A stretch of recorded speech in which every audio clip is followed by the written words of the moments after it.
Aujourd'hui, j'ai fait une vidéo sur les responsabilités parentales qui parfois échappent aux gens par oubli, instinct ou ignorance. On va prendre 2 secondes pour parler d'ignorance. L'ignorance, c'est quelque chose qu'on ne connaît pas, mais qu'on peut apprendre. Donc, ne soyez pas agressif envers vous-même, tout s'apprend. Comme vous avez pu voir au Québec, ils nous enlèvent beaucoup de droits, dont celui de nos enfants. Puis je pense que notre responsabilité, c'est d'aller retrouver ces droits-là. Puis il y a des façons de les retrouver, c'est d'arrêter de faire l'imbécile, puis de revenir à nos structures interpersonnelles, et puis à nos besoins d'approfondir nos relations avec tous les gens qui nous entourent.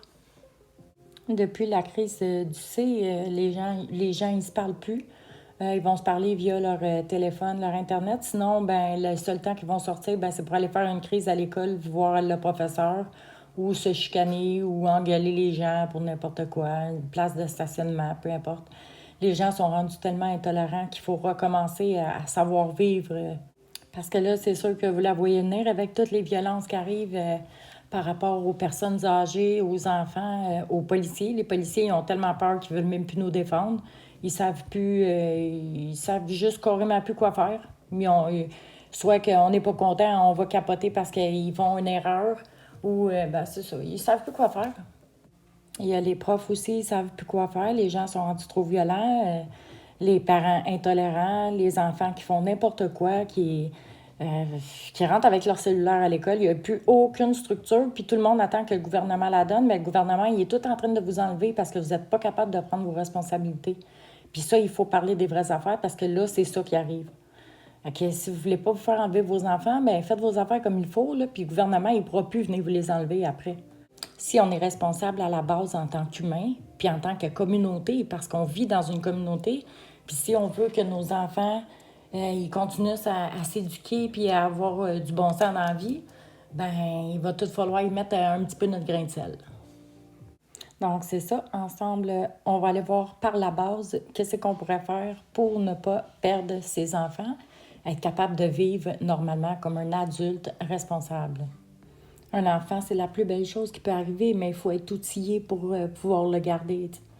C'est très, très important. Puis, pour reprendre ses droits, bien, il faut arrêter d'être en colère. Il faut arrêter d'être enragé par la société, puis se reprendre à la base en main. Parce que je pense qu'on est un peu paresseux, qui se laisse aller. Puis, c'est le gouvernement qui commence à prendre toutes nos décisions. Puis il y a de quoi parce que c'est rendu le bordel partout. Mais quand je dis partout, c'est partout. La guerre est pognée partout, puis on n'est même pas capable de s'entendre.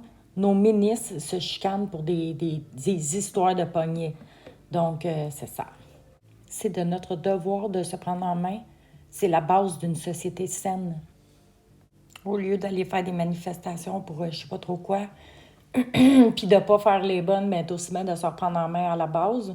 Donc, à la base, c'est la famille, hein, parce que si les enfants, il n'y en a plus, ben, les enfants qui n'ont plus, ben, c'est une société qui se meurt. Donc, allons voir cela ensemble.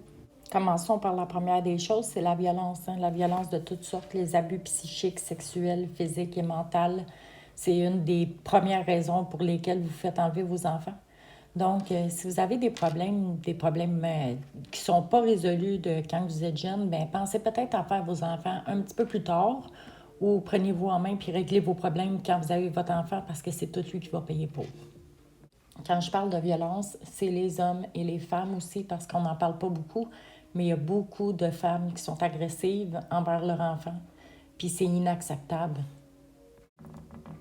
Le juge civil peut vous retirer totalement votre autorité parentale si vous mettez en danger la sécurité, la santé ou les valeurs de votre enfant. Mauvais traitement, maltraitance psychologique, pression morale, consommation excessive d'alcool et de drogue. J'ai fait une recherche sur les infanticides. Ça m'a arraché le cœur. Le pourcentage, il est effrayant pour les femmes et de 88% pour les bébés naissants, 57% des hommes pour les infanticides. Si vous n'êtes plus capable à un moment donné, là, il y en a des soins pour ça. Vous pouvez appeler au CLSC, à l'hôpital, mais ce qui est important, c'est de ne pas enlever la vie de quelqu'un. Il n'y a pas personne qui vous a enlevé la vie à vous. C'est insensé de faire ça. Il y a des solutions bien plus faciles avant de faire ça. L'intérêt de l'enfant est de votre priorité, pas de l'État. L'intérêt de l'enfant est une considération primordiale. Tout enfant a droit à la protection, la sécurité, l'attention de ses parents. La responsabilité collective est importante. L'intervention d'autorité de l'État, ça l'empêche à ce moment-là. Limiter les situations exceptionnelles, que la stabilité, la sécurité affective, c'est de notre devoir de le faire passer à l'âge adulte avec tout ce qu'il a de besoin pour y arriver, en étant un adulte responsable, pas à l'État. C'est de notre devoir de lui inculquer des bonnes valeurs et de le mettre dans un environnement confortable où ce qu'il peut se sentir bien et dire ce qu'il a besoin de dire, tout en étant écouté dans un environnement sain. Si vous avez eu des problèmes plus jeunes, c'est le temps d'aller les travailler parce que sinon, c'est tout votre enfant qui va payer pour, puis il n'y a pas à payer pour ça. C'est un être humain à part entière, donc votre travail, faites-le vous-même, puis attendez à personne pour le faire. Ça se fait, puis ça se fait plus vite que vous pensez. Quand j'ai eu mon enfant, j'étais relativement jeune, trop jeune même pour avoir un enfant, donc j'ai été au CLSC, puis il donnait des cours pour l'éducation d'un enfant de 0 à 12 ans.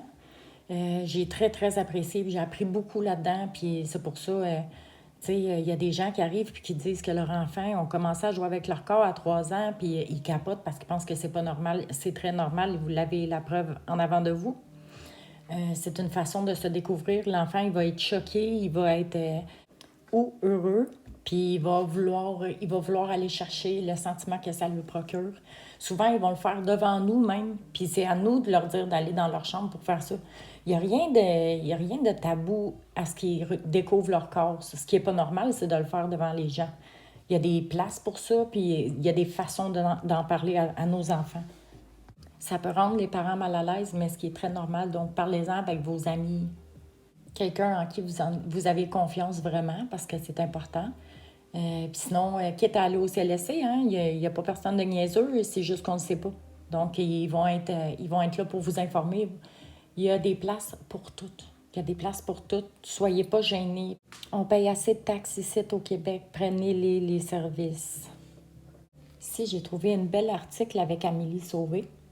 C'est ça qui dit que les comportements normaux sont avec des enfants du même âge et du même fonctionnement cognitif pour les premiers moments. Là. Ce qui n'est pas normal, c'est la notion du secret. C'est important de leur expliquer qu'ils n'ont pas de secret à avoir avec vous. Il faut qu'ils vous le disent.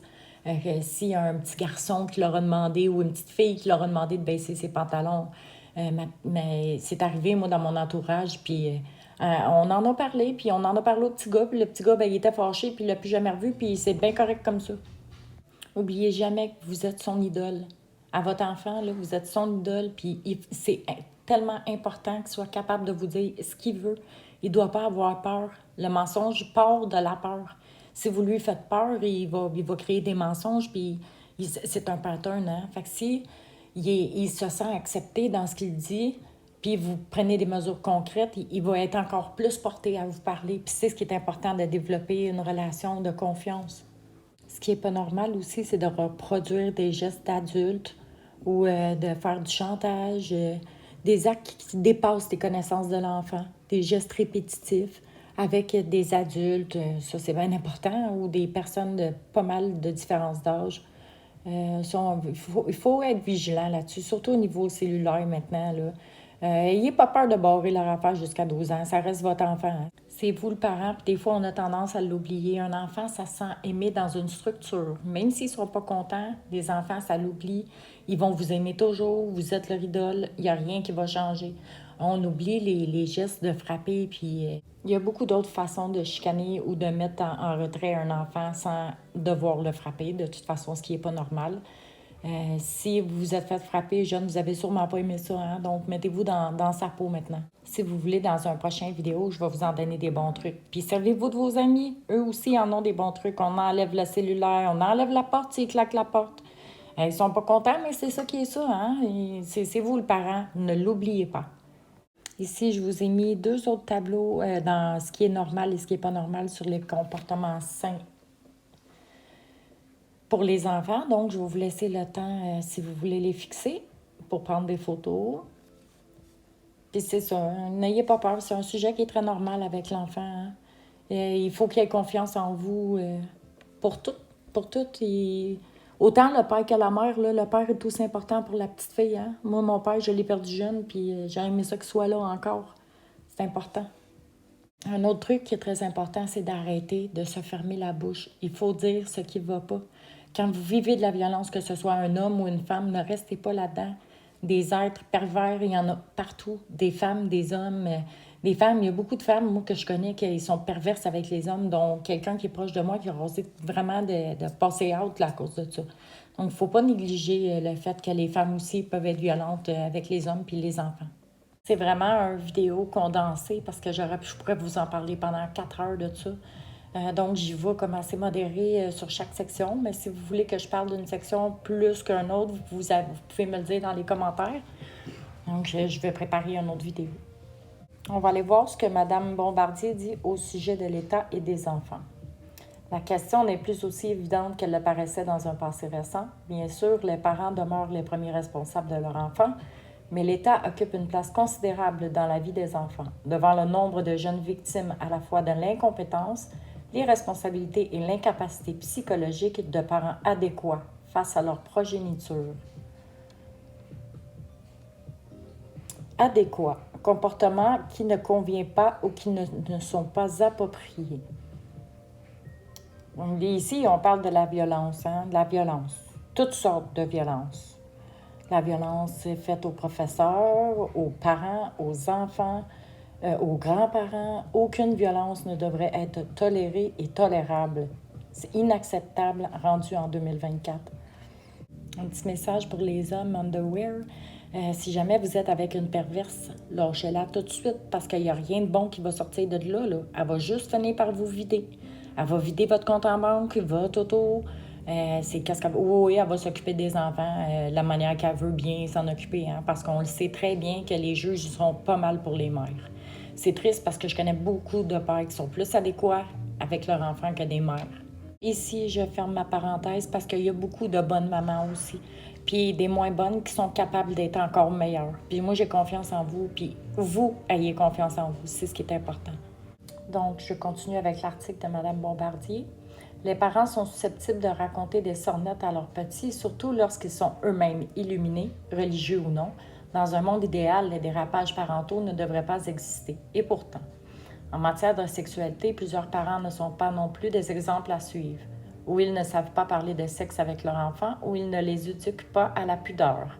Trop d'entre eux ne savent pas se mettre au niveau des petits et précèdent ainsi leur désir de comprendre les dimensions de leur propre sexualité.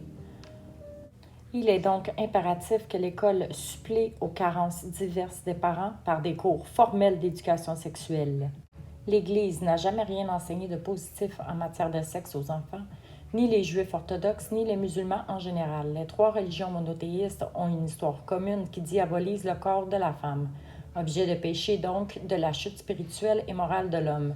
La religion et le sexe sont un cocktail explosif où les femmes ont tout à perdre. Il faut donc se méfier des autorités ecclésiastiques et blablabla. Cet article a été écrit en 2019. Ça doit faire 30 ans que je n'ai pas vu des enfants aller à l'église. Au Québec. Je ne sais pas ailleurs, là, mais au Québec. Donc, l'ecclésiastique, ça fait un bout qui pue.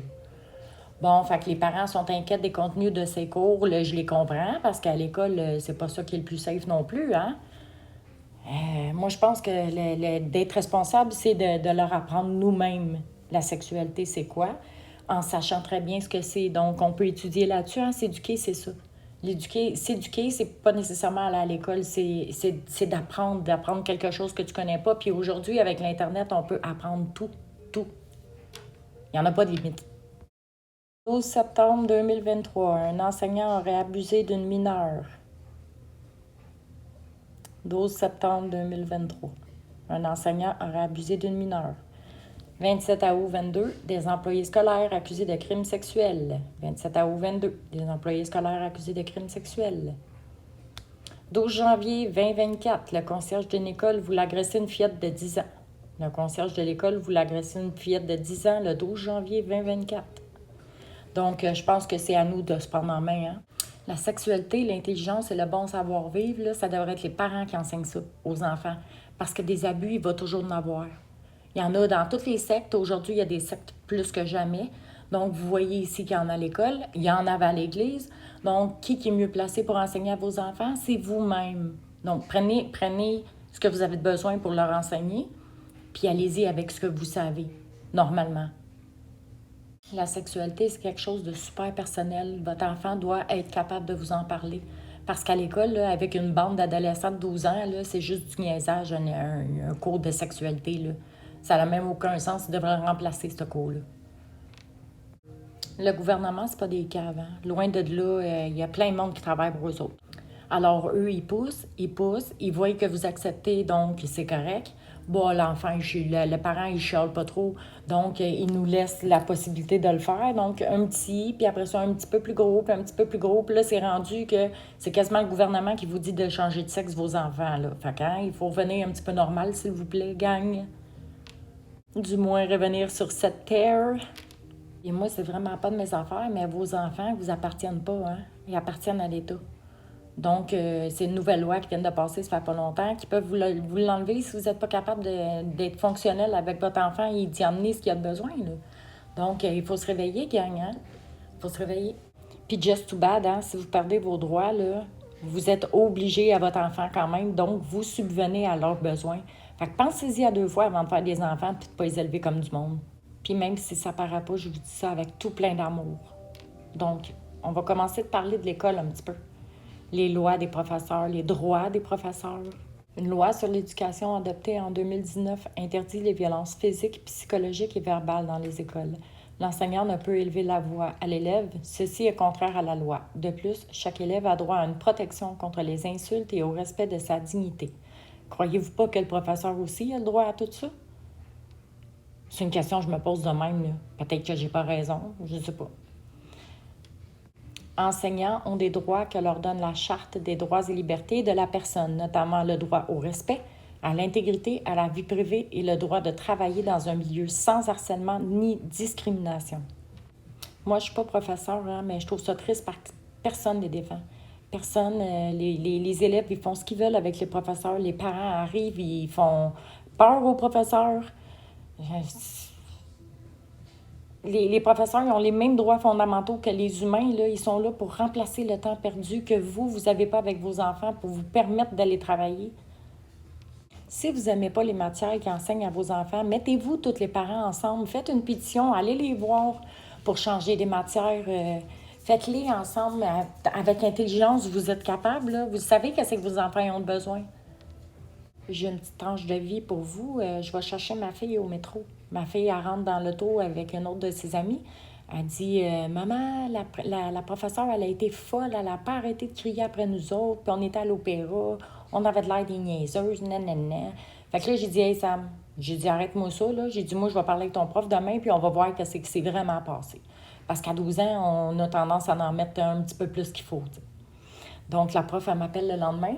Je parle avec la professeure. La professeure, elle s'est mise à pleurer. Là. Ils se sont mis 7-8 filles de 12-13 ans à l'opéra. Ils ont commencé à la traiter de folle. Puis toutes sortes de nombres. Des enfants, c'est ingrat, là. Si vous ne vous mettez pas en équipe avec les professeurs, là, c'est qui vont les garder, vos enfants, ou qui vont s'en occuper dans le jour pendant que vous allez travailler? C'est pas de l'intelligence, ça. Les professeurs, je suis convaincue, j'en suis sûre qu'une partie, là, ils voudraient tellement travailler avec vous, là. Moi, j'ai travaillé en déficience, puis les parents, ils venaient pas voir les clients. Puis quand ils venaient, puis qu'ils s'en occupaient, là, j'étais contente pour mes clients. Mais quand ils venaient me dire quoi faire, et puis que ça faisait 1 an qu'ils n'avaient pas vu, attends une minute, là, tu sais, il faut être critique puis voir les 2 côtés des choses. C'est très important. Un enfant de 12 ans, il n'est pas bien, là, il est en crise d'adolescence, tout marche mal pour lui, puis... En tant que parents, on a tendance à oublier, nous, quand on avait 12 ans, puis eux, en tant qu'enfants, ont tendance à oublier qu'on est des parents et qu'on a déjà été enfants. C'est pour ça que des fois, on se comprend moins. Mais de s'asseoir avec eux puis parler, c'est enrichissant. C'est tout de la vie. Tournons à nos enseignants. Donc, ils sont là pour les surveiller, les protéger aussi. Donc, il faut qu'ils soient en mesure d'avoir toute leur capacité pour être capable de les protéger. Quand un parent arrive à l'école et il brusque le professeur ou lui fait des menaces, il ne peut pas être apte à protéger l'enfant. Après, l'enfant, il se fait rire de lui. Mettez-vous à la place de votre enfant, là, le parent qui vient et qui crie comme un sauvage après le professeur. Là. Après ça, l'enfant, il a peur de se faire rire de lui avec ses amis. Il a peur que le professeur, il ne veut plus y parler parce qu'il a peur de son parent.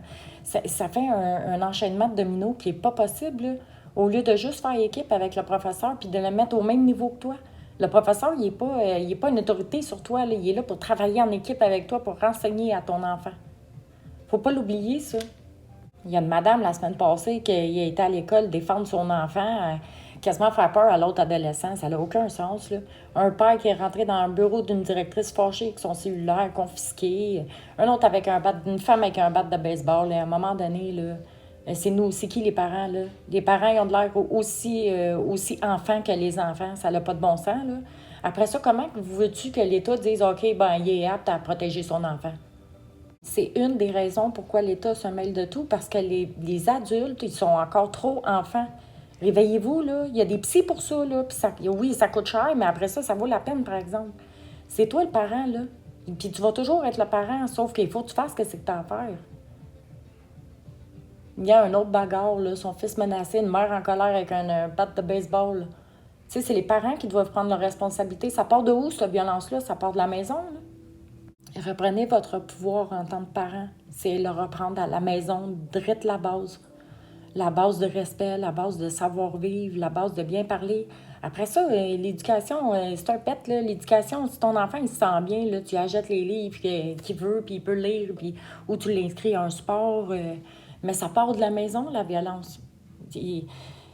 On s'en sortira pas avec une société comme ça, là. Il faut partir à quelque part, puis il faut changer ça. Mon dernier petit sujet qui est un petit peu plus touché, le changement de sexe. Moi, je suis en quarantaine, hein, puis le changement de sexe, c'était pas quelque chose de fréquent quand on était jeune. Euh, je sais pas trop comment aborder ça, mais ce que moi je vois aujourd'hui, je trouve juste pas ça normal. J'ai des amis qui sont comme ça, je les respecte. Moi, je suis une personne super respectueuse, sauf que je comprends pas la mode. Parce que oui, je suis désolée, mais c'est vraiment une mode. Puis un enfant, à l'adolescence, se sent pas bien dans son corps. Il a le goût de changer, il a le goût de tout changer. Quand t'es menstrué, t'es pas bien, ça pue, c'est pas le fun. Quand t'es un petit gars, je ne sais pas, je suis pas un petit gars. Sauf que si j'aurais eu la possibilité peut-être d'être un gars, moi, à l'adolescence, peut-être je l'aurais fait. Fait que, tu sais, il faut faire attention à ça aussi, là. Il faut être plus présent, les écouter. Puis, un changement de sexe, là, ça part pas à 12 ans, ça part de la base. De la base aussi, tu sais, si tu vois que ton enfant, il est plus porté à faire des petits trucs de gars ou des petits trucs de petites filles, ça, c'est le parent qui est supposé de savoir ça, là. Là, il y a des parents qui font des enfants qui font des manifestations parce que les professeurs demandent aux parents d'avoir un papier signé pour qu'ils les appellent d'un autre nom que le leur. Ça n'a juste pas de bon sens, là. C'est le parent qui décide de ça jusqu'à 14 ans, là. La loi nous donne jusqu'à 14 ans. Si on fait rien là, ils vont nous l'enlever, puis ils vont mettre la loi à 12 ans. À partir de 12 ans, ils vont pouvoir faire ce qu'ils veulent avec les enfants. Fait que là, il faut se réveiller, puis il faut commencer à voir ce qui est normal puis ce qui n'est pas normal, hein? Parler des vraies affaires, puis reprendre notre rôle de parent, puis de ne pas avoir peur de les chicaner, parce que c'est tout à fait normal. Je dis pas de les battre, je dis de les mettre en retrait ou de leur enlever ce qu'ils aiment. Ça, c'est vraiment un bon petit truc, de leur enlever ce qu'ils aiment. Donc, pour moi, ça se termine ici. Si vous avez des questions ou des recommandations, ben, ayez pas peur de les écrire en dessous. Abonnez-vous, likez si vous avez aimé la vidéo. Je vous souhaite tout plein d'amour et de bonheur dans votre vie aujourd'hui. Et n'oubliez pas, c'est vous le parent.